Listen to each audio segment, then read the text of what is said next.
Assalamualaikum warahmatullahi wabarakatuh. Perkenalkan, saya atas nama Nur Rahma Gusnaya dengan NIM 220209501109, Prodi Pendidikan Teknik Informatika dan Komputer kelas H. Pada video kali ini, kita akan membahas tentang hakikat, urgensi, dinamika dan tantangan dari identitas nasional, integrasi nasional, dan konstitusi kehidupan berbangsa dan bernegara. Hakikat identitas nasional. Secara etimologis, identitas nasional berasal dari dua kata, yakni identitas dan nasional. Dalam KBBI, identitas berarti ciri-ciri atau keadaan khusus seseorang atau jati diri, sedangkan nasional berarti bersifat kebangsaan, berkenaan atau berasal dari bangsa sendiri, meliputi suatu bangsa. Dalam konteks pendidikan kewarganegaraan, identitas nasional lebih dekat dengan arti jati diri, yakni ciri-ciri atau karakteristik, perasaan atau keyakinan tentang kebangsaan yang membedakan bangsa Indonesia dengan bangsa lain. Apabila bangsa Indonesia memiliki identitas nasional, maka bangsa lain akan dengan mudah mengenali dan mampu membedakan bangsa Indonesia dengan bangsa lain. Pancasila merupakan identitas nasional yang unik. Pancasila bukan hanya identitas dalam arti fisik atau simbol, layaknya bendera dan lambang lainnya. Pancasila adalah identitas secara non-fisik atau lebih tepat dikatakan bahwa Pancasila adalah jati diri bangsa. Pancasila sebagai jati diri bangsa akan menunjukkan identitas kita selaku bangsa Indonesia, yakni ada unsur kesamaan yang memberi ciri-ciri kepada masyarakat Indonesia dalam perkembangannya dari waktu ke waktu. Dengan demikian, Pancasila sebagai jati diri bangsa yang bermakna kepribadian, identitas, dan keunikan dapat terwujud sebagai satu kesatuan. Selanjutnya adalah urgensi identitas nasional.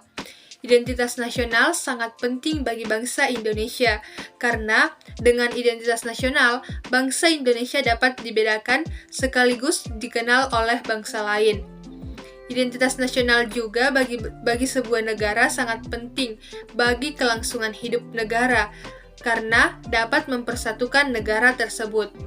Dengan identitas nasional juga penting bagi kewibawaan negara, karena dengan identitas itu menjadi sebuah ciri khas bagi bangsa tersebut. Selanjutnya adalah dinamika dan tantangan identitas nasional. Pada hakikatnya, semua unsur formal identitas nasional, baik yang langsung maupun secara tidak langsung diterapkan, perlu dipahami, diamalkan, dan diperlakukan sesuai dengan peraturan dan perundangan yang berlaku. Permasalahannya terletak pada sejauh mana warga negara Indonesia memahami dan menyadari dirinya sebagai warga negara yang baik yang beridentitas sebagai warga negara Indonesia.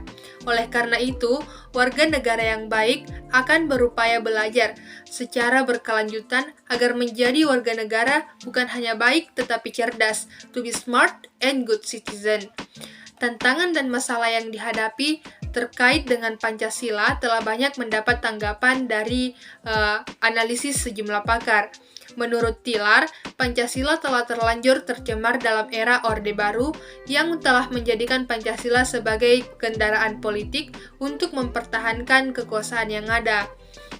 Saat ini, Pancasila sulit dan dimarginalkan di dalam semua kehidupan bermasyarakat Indonesia karena Pancasila dijadikan sebagai kendaraan politik, adanya liberalisme politik, dan lahirnya desentralisasi atau otonomi daerah.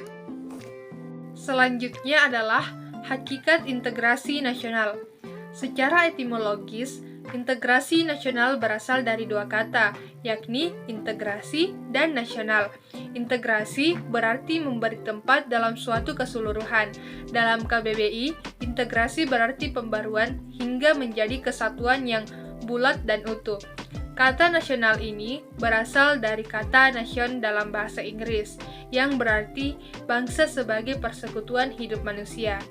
Selanjutnya, secara terminologis, integrasi nasional merupakan proses mempersatukan bagian-bagian, unsur atau elemen yang terpisah dari masyarakat menjadi kesatuan yang lebih bulat hingga menjadi satu bangsa atau satu nation. Nah, selanjutnya, urgensi integrasi nasional. Integrasi nasional diperlukan guna menciptakan kesetiaan baru terhadap identitas-identitas baru yang diciptakan atau identitas nasional. Misal, bahasa nasional, simbol negara, semboyan nasional, ideologi nasional, dan sebagainya.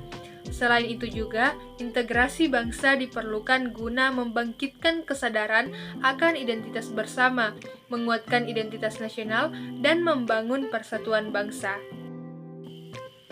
Nah, selanjutnya, apa saja sih dinamika dan tantangan dalam integrasi nasional? Sejak kita bernegara tahun 1945, upaya membangun integrasi secara terus-menerus dilakukan. Terdapat banyak perkembangan dan dinamika dari integrasi yang terjadi di Indonesia. Dinamika integrasi sejalan dengan tantangan zaman waktu itu. Dinamika itu bisa kita lihat dari peristiwa integrasi berdasarkan 5 jenis integrasi, yakni integrasi bangsa, integrasi wilayah, integrasi nilai, integrasi elit massa, dan integrasi tingkah laku.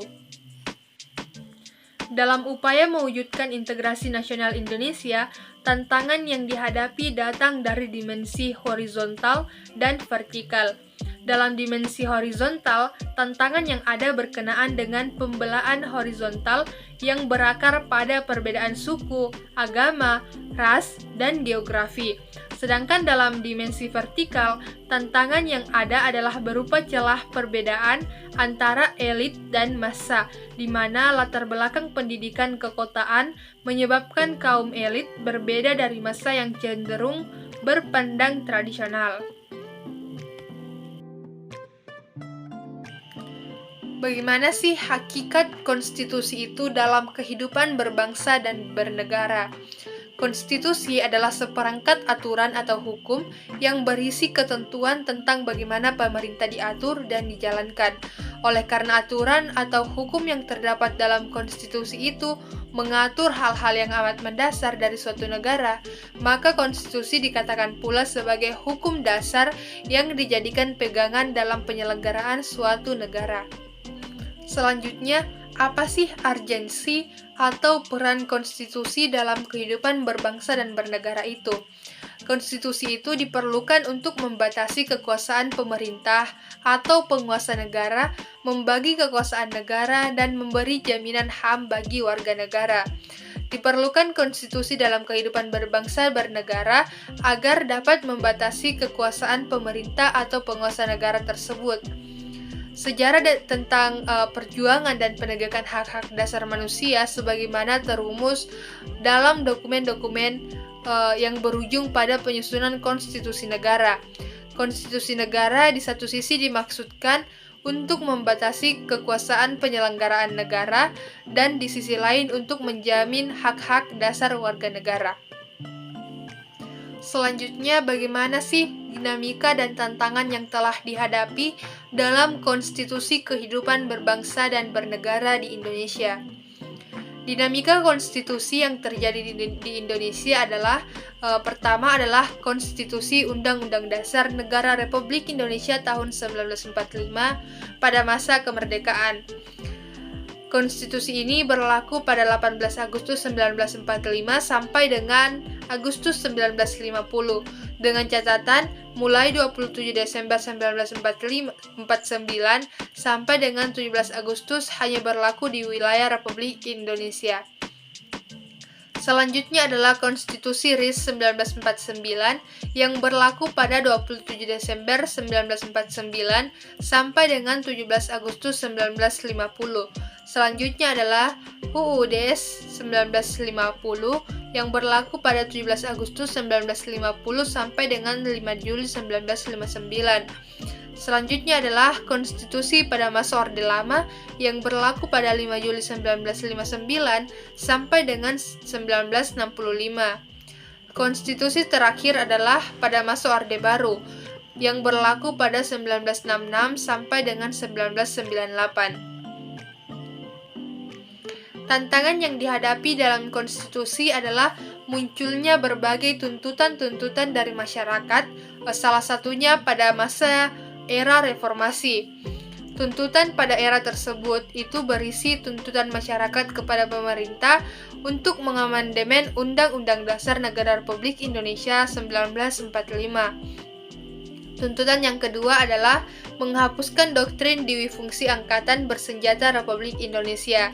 Yang ketiga, menegakkan supremasi hukum, penghormatan hak asasi manusia, serta pemberantasan korupsi, kolusi, dan nepotisme. Yang keempat adalah melakukan desentralisasi dan hubungan yang adil antara pusat dan daerah. Yang kelima adalah mewujudkan kebebasan pers, dan tuntutan yang terakhir adalah mewujudkan kehidupan demokrasi.